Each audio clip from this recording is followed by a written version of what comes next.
Welcome back to another tabletop review. Today we'll take a look at the H&K P30 9mm semi-automatic pistol. H&K is one of the most respected premium firearm manufacturers in the world, and the fully ambidextrous P30 may be one of H&K's finest examples of its commitment to its own motto, no compromises. You've probably heard me say it before, I'm a sucker for a high-quality firearm at a bargain price. And at the top of my wish list of firearms has been the subcompact H&K P30 SK. I went to one of my local gun stores a few weeks ago because they'd finally gotten in some Smith & Wesson magazines I've been trying to find for months. Of course, I couldn't leave until I checked out the bargains they might have in their gun cases, and there it was. A used Heckler Koch P30 for $499.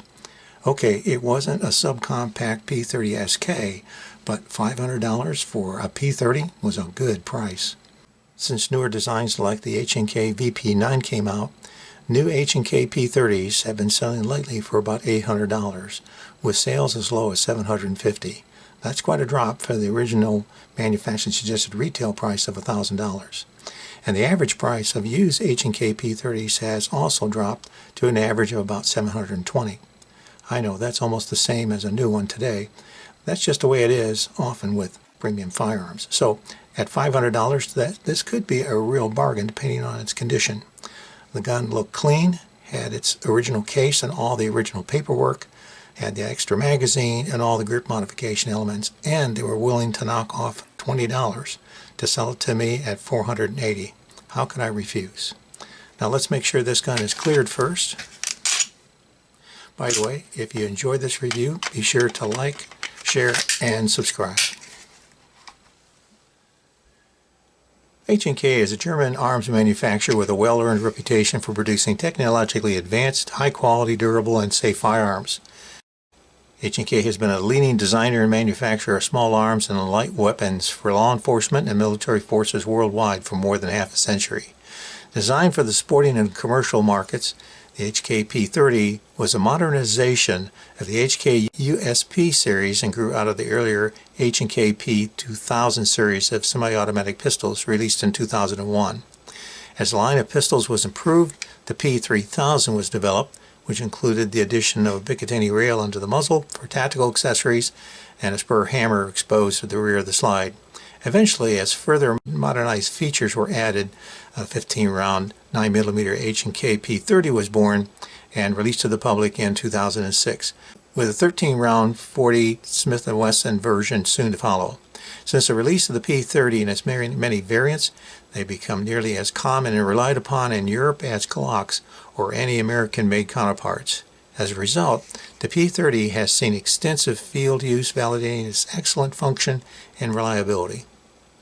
Although additional improvements have led to the production of additional variations of the P30, like the longer P30L and the smaller subcompact P30 SK, the original P30 design has been so successful that it's still in production today. But with the release of the H&K VP9, or the Volks pistol or People's pistol, in 2014, more P30 owners have been trading up, and the P30's values have dropped as a natural course of supply and demand. The good news is that there are more of these on the new and used gun markets, and their prices become more affordable to those without the deep pockets. By the way, compared to the VP9, there are many who will argue that the P30 remains the better design. Now, as you may know from my other reviews, though I know a movie connection for one of these classic firearms, I try to point that out. The H&K P30 has been in a bunch of films, but I'll only mention the 2012 film The Avengers, in which Jeremy Renner as Hawkeye carries a P30, and the recent 2021 film Black Widow, in which Natasha has a scene using a P30.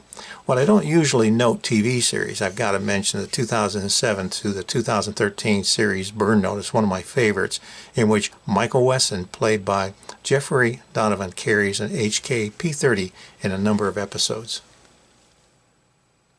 Okay, if I don't mention the 2017 film John Wick, some of you are going to be really upset, but it's actually an H&K P30L fitted with a custom compensator.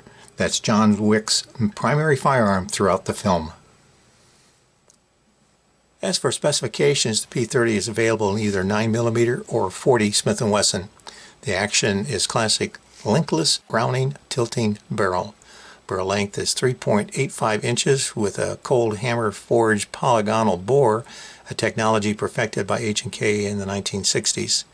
The gun's overall length is 7.12 inches. The slide has been precision milled from a single billet of steel with H&K's proprietary hostile environment finish, which is essentially a black oxide coating. There are forward and rear cocking serrations, providing excellent grip for charging. And there's a decocker back here. Pull the lever down to decock the hammer. Sights are fixed open square notch rear sight with 3-dot points, and these have H&K's luminescent glow sights rather than tritium night sights. Sight radius is 5.84 inches, height is 5.43 inches, width is 1.15 inches at the slide, 1.36 inches at the slide release. The frame is fiber reinforced polymer and includes an accessory rail and checkering on the front of the trigger guard. Capacity is 15 rounds in 9mm, 13 rounds in 40 Smith & Wesson. There are 17 round 9mm mags available. This is the V3 model, or variant 3. So the trigger is single action, double action, but there are several trigger variations available. One is the LEM, that's an acronym for Law Enforcement Modification, or sometimes referred to as a CDA, Combat Defense Action Trigger, which is essentially a double action only trigger. Trigger travel is 0.55 inches in double action with a pull of 11.5 pounds, and single action travel is about 1/4 inch with a pull of 4.5 pounds. Loaded weight is 26.8 ounces. Now, variations of the P30 includes the P30L, which features a longer slide-and barrel, the P30SK, which is a subcompact with shorter slide-and barrel. But there's also the P30S, the P30LS, and the P30SKS models, which feature an optional external ambidextrous thumb safety. Okay, H&K firearms aren't cheap, but like most other premium firearms, you do usually get what you pay for. For example, the tolerances on the P30 are remarkably tight, yet function with silky smoothness. The machining and finish are exceptional. Taking a close look at the slide, which is machined from a solid billet of steel with a black oxidized coating, you can tell the workmanship is really excellent, especially looking at the inside of the slide. And as I mentioned earlier, the barrel is cold hammer forged with polygonal rifling, which the company says increases muzzle velocity and barrel life. Even the P30's magazine are exceptionally made. Take a look at the precision welds on the staggered tab seams of the steel magazines. You can tell the high quality of the P30 from the overall look, feel, and smooth function. Now let's just take a quick look at the P30's packaging. Since this was a used gun, I was lucky to find the original case with the manual, with the extra magazine, the grip adjustment components, and of course the lock. I've seen internet reviews in which there might have also have been a speed loading tool, a locking tool, and a spent shell casing, but they aren't here with this gun. I added a leather outside the waistband craft holster for $69. Regarding the H&K P30's grips, one of the first things you're going to experience when you hold a new P30 out of the box is the superb contoured polymer grips with excellent texture. And if you aren't pleased, I'd be surprised if you can't find the right combination of back straps and side panels to fit your needs. There are 3 back straps and 3 sets of side panels, and they're easy to change. You just push out the rolling pin here and slide the rear back strap off. That allows for the side panels to be slid away. Choosing from large to small in different combinations, your P30 can be custom designed for your personal needs and comfort. Done right, the results can not only feel great, but also improve the gun's already exceptional natural pointing characteristics. Not only are the P30 grip design and texture first class, the gun itself has good weight and balance. This gun has an excellent feel to it. The bore axis looks a little high, but seems okay. I'm one of those who actually likes the mag release, but I've had years of practice with my Walthers.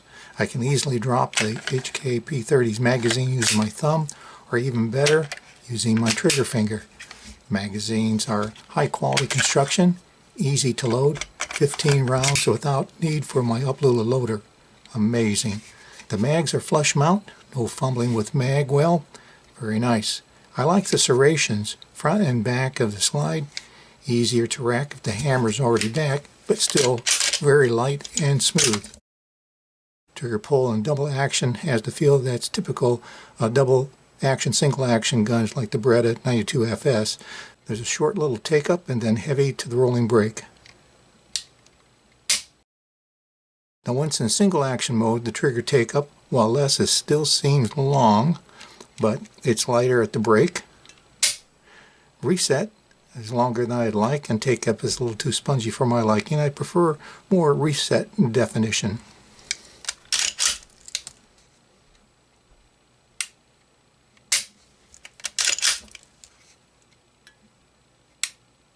If you're not a fan of double action, single action triggers, you won't be happy with this one. The decocker's location is odd, and the release action seems harsh compared to my SIGs.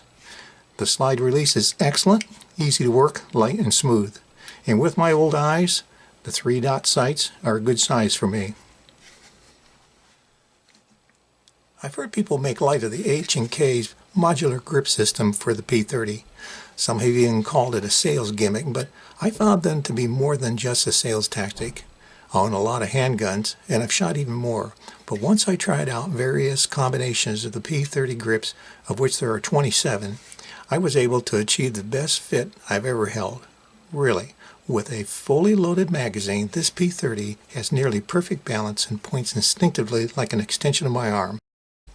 Now some of you may have heard me say something similar about a few other of my handguns, and while they may be really good, this P30 is just that much closer to perfection in that regard. But of course, what really matters is how well I can shoot the P30. Now, it's true, I really wanted to like this gun, but like wanting a pair of shoes that just don't fit, this was actually a practical matter for me. And I already have a couple of guns that I think are nearly perfect and a good overall match for the P30. My Walther PPQ Navy and my SIG P239. If the H&K P30 would be as good as these guns, I would be happy. Of course, what I really mean is, am I as good with the P30? And by the way, I'm not going to do a comparison of these pistols here, except for simply how well I can shoot them.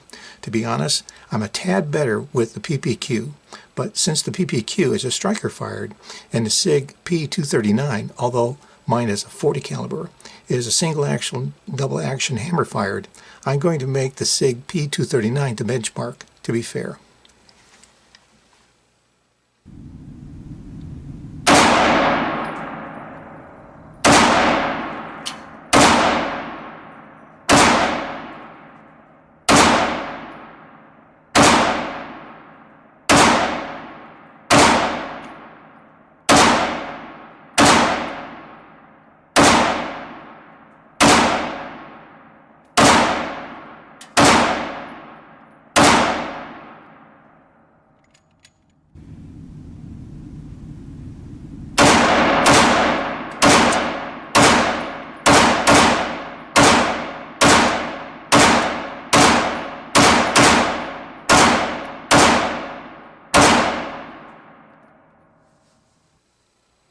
Okay, I've got to say I really like shooting the P30. I've only put about 100 rounds through it so far, but what a pleasure to shoot. Feels great. Low recoil, minimal muzzle flip, easy to keep on target. I didn't even mind that first heavy long double action trigger pull, but I'm used to double action, single action triggers. No doubt this gun is smooth. Accuracy is excellent. I thought the reset would bother me, but in action, nothing was wrong with this gun. I was a little slow on holster draw and getting on target, but that should improve with practice. This is indeed a quality firearm, and if there was anything wrong, it was all on me. As for my performance comparison to my SIG P239, I think I did almost as well with the P30, so I'm very pleased. As much as I like my SIG P239, I think given a little more time, I can continue to improve my performance with this H&K P30. The grips are just plain excellent, and this gun really does point so intuitively. Okay, it's time to talk about cons of the P30, and there are some. The first con has to do with the overall size of this gun. The P30 is a little too thick for comfortable carry. And is it a compact or a full-duty pistol? It doesn't seem like either to me. It's sort of in between, which is why I really wanted the shorter version of this pistol, the P30 SK, which I think would be better for carry, at least for me. Another con is the style and location of the P30's magazine release. The paddle style release is more common to German handguns like those made by Walther. If you're adamant that you need a more American thumb button style release, then this gun may not be for you, but try it out. Most people say they get used to it, and like me, actually come to love it. Another con is the luminescent sights. They're very bright if you've charged them up first under light, but tritium night sights, they're not. The good news is there's plenty of replacement sights available out there. There are also those that really dislike the double action, single action triggers, especially the heavy double action trigger pull.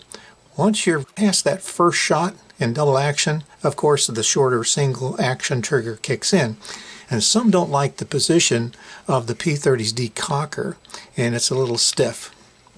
I've also heard a lot of criticism about the P30's trigger being a little mushy. Personally, I think it's justified criticism. After reset, the trigger pull is too long and spongy. Doing bullseyes on the range, you kind of notice it.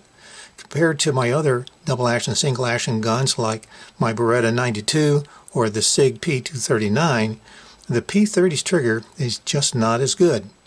I had mentioned earlier that the P30's magazines were exceptional, and that's true, but you'll pay for that when you want to buy an extra magazine. They'll cost you about $50 each. In fact, in most cases, you'll be buying that magazine from H&K because third-party manufacturers can't afford to produce the P30's mags. And there aren't a lot of customized options out there for the P30. That brings up the final and probably the biggest con I've heard regarding the P30, its price. The gun itself, depending on its options, lists for $859 and has sold for between $800 and $1,000 in the real world, even today. Now, I pointed that out earlier, that the price has indeed come down a bit lately for the P30. But in comparison, a new Glock 19 can be had for about $500, and its mags will only run you about $25 or less each. Well, I feel like I've been really harsh on the P30, and as usually the case, many of the criticisms you hear about the P30 have more to do with personal preferences. In actual fact, I really like this gun. I think it's one of the finest handguns I've ever held, and here's why. On the pro side, the H&K P30 is one of the most ambidextrous handguns available, and there's no doubt that its ergonomics are extremely comfortable with customizations available to suit most users. Just pick one up and you'll see what I mean. And the P30 is really ahead of its time with grips that are still more modular than any other handgun grip in existence. The P30 is indeed one of those few guns that actually points naturally, which makes it pretty easy to shoot and shoot well. It's very easy to disassemble. It also comes available in a short or long version if desired, with H&K's LEM trigger as an option, and with or without an optional external ambidextrous thumb safety. Its size and lightweight can make it a great choice for a duty pistol or concealed carry for many people. As for the paddle style magazine release, its design means you won't have to worry about your magazine release being inadvertently pressed unseating your magazine. By the way, as of 2020, the H&K P30 will also accept the newly developed 17-round flush fit magazine design for the H&K VP9. Pretty cool. And as you would expect, the H&K P30 has a soft recoil. In addition to the H&K P30's cold hammer forged polygonal bore barrel, there are threaded barrels and barrel threading services out there for the P30, which leads us to this gun's accuracy, of which there are few better. H&K carries a lifetime warranty, and the H&K P30 remains in production today and is well supported. And quite frankly, as polymer pistols go, the H&K P30 is at the very top. Takedown of the P30 is fairly easy. First, we're going to lock the slide back. We're going to remove the magazine, make sure the gun is cleared. If you look at the right side slide release, there's a button right there. We're going to press that while we're letting the slide come forward just a bit so that the left side release is pressed out, just enough to pull out.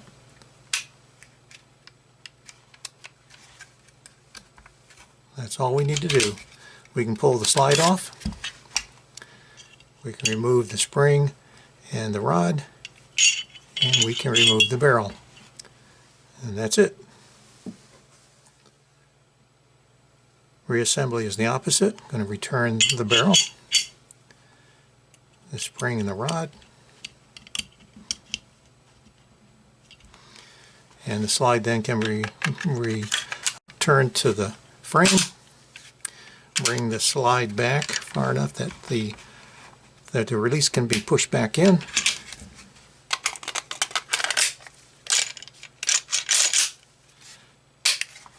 And that's it. The H&K P30 lists for $859 and is sold for between $800 and $1,023 up until recently. Today, there are sales out there for as low as $750 new. Used prices have been closer to $700 on average, but as you know, I only paid $480 for this one, so deals are out there. Now, before we end today's video, I'd like to remind you, if you haven't already, be sure to like, share, and subscribe down below. And thanks for watching. I wouldn't say the P30 is all that fancy, but aesthetically, you could say it's more refined in its design. It's uncluttered, yet more than just functional. It has just the right amount of detail on the grip combined with the forward and rear serrations on the slide. I think it has a sort of a predatory look to it, which I like. In terms of quality and customization options, it's probably one of the very best polymer frame pistols you're going to find on the market today, in my opinion. And it comes very well set up out of the box, with the exception of the sights. And importantly, the P30's modular handgun grips combined with the gun's intuitive pointing characteristics makes it one of the most accurate guns I've ever shot. Okay, I'd prefer a better reset on the trigger, but I seem to stop noticing when I was responding to randomly generated range targets.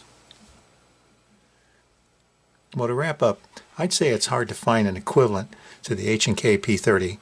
Would I be willing to trade it for a shorter P30 SK version?